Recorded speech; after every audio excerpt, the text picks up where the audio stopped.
Welcome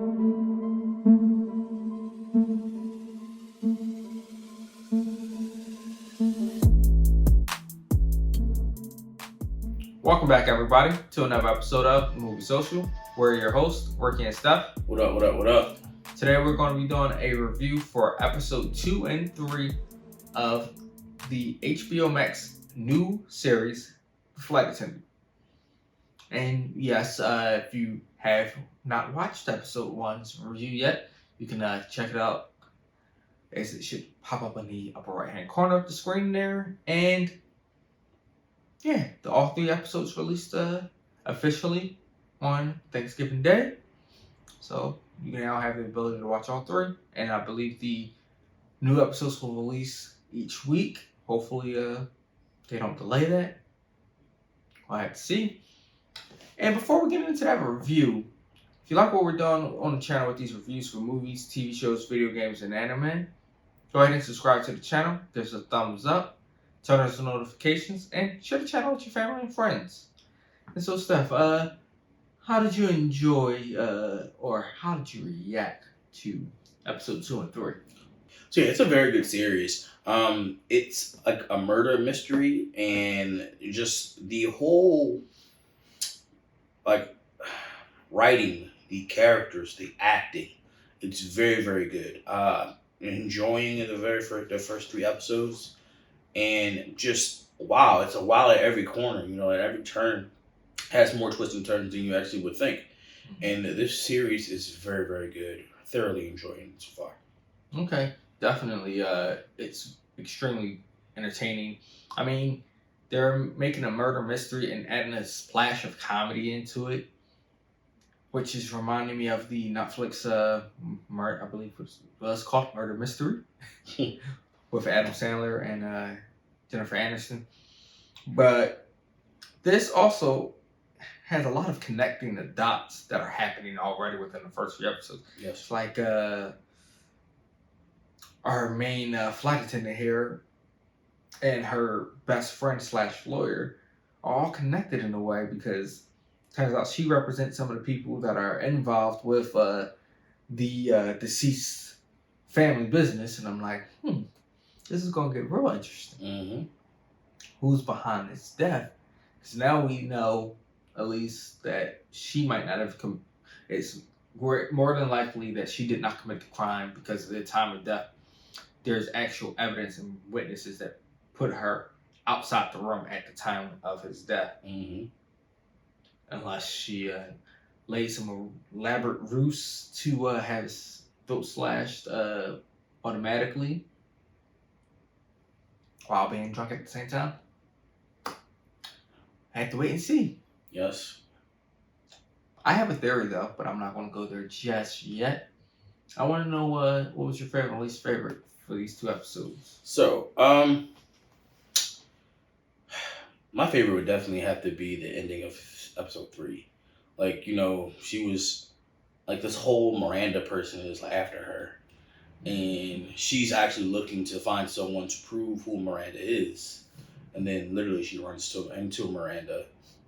And then it fades to black. Now, like I said, we all know that I do not like cliffhangers. But I don't like cliffhangers that ends the season.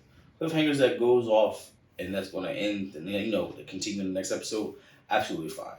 And that was really good. Like, that's suspenseful to me. That says, oh my God, I have to watch next week. And it definitely is going to get my view. For that, though, I was like, dang. You wanted to see one? Yeah, because they on the train, one.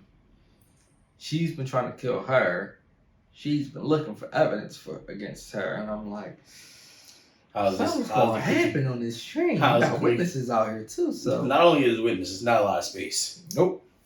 So my least favorite part would have to be her flight attendant friend, who is kind of snooping around but also doing her own dirt. Oh no, she's committing espionage. Yeah, and it's just like, well, you're trying to basically get the granted the FBI is not looking into you at this point, but you're trying to basically point the finger at someone else so they don't pay you any attention why you do your dirt essentially. Mm-hmm.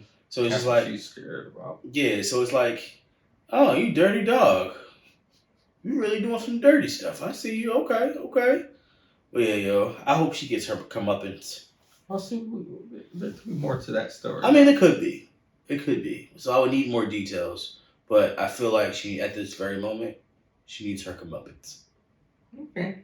I mean, for me, my favorite part would have to be the interaction and altercation in a way of at the wake when she's in the room after she gets the shredded documents and tosses it out the window, and then gets cornered by the father and mother and I guess their bodyguards or whoever the associates they were with guns, and she's just like, oh crap. I see a gun here. I see this, and then the mother was thinking she's a part of the organization that they're laundering money for, but then gets another call saying it to let her go, essentially. Which I would love to hear that conversation of what was on the phone. But that moment had a comical feel, but at the same time, it was like, everything about to hit the fan. That was a very serious moment. My least favorite thing would have to be her and this drinking problem of hers at this point. Yeah. Now, granted, we start to get some backlight to why she always is drinking, and it started when she was young. So, yeah. Just need to know what was traumatic that happened. Well, her father's death. But it was at the funeral. Agreed. Now, before I actually have us close out with our reaction or our recommendation, I'm just going to say this: the other flight attendant, I have a feeling she might be involved in his death because she knew a little bit extra details than what was told and what was said. Her so-called friend who's doing espionage. Yep, it's a possibility. Strong possibility. So I think it's deeper than espionage. But yeah, that whole situation though itself is kind of weird, and that's what made it comical too. The drop-offs of the flash drive and all that. I'm like, first of all, who uses flash drives like that? Those kind of flash drives. 1, 2, who does drop-offs like that? What if somebody else that came and bumped right out the way for what was over there and then took the flash drive in the process? I don't think somebody would have took the flash drive, in my opinion. I would have. Like, let me go find out what's on here. It could be worth something. But would you recommend this episode? I would recommend the series in general. Both episodes were really good. Definitely recommend watching 1, 2, and 3, and then just the series in its totality. It's a very great series so far. I mean, definitely it is entertaining. I mean, it's going to have you start to think about what's going on and what's going to happen. And I will say this, though, for those that have a hard time following certain storylines, you might be a little turned off to see some of the stuff that happens in here, especially with her flashing back from reality to seeing the guy again and then seeing her younger self back and forth. But it all fits together. It's all these puzzle pieces that's just starting to get put together over this 1 million piece puzzle. Yeah, a lot of pieces, I know. But definitely check it out. And let us know, what are your thoughts and opinions? Who do you think actually committed the crime? And until next time.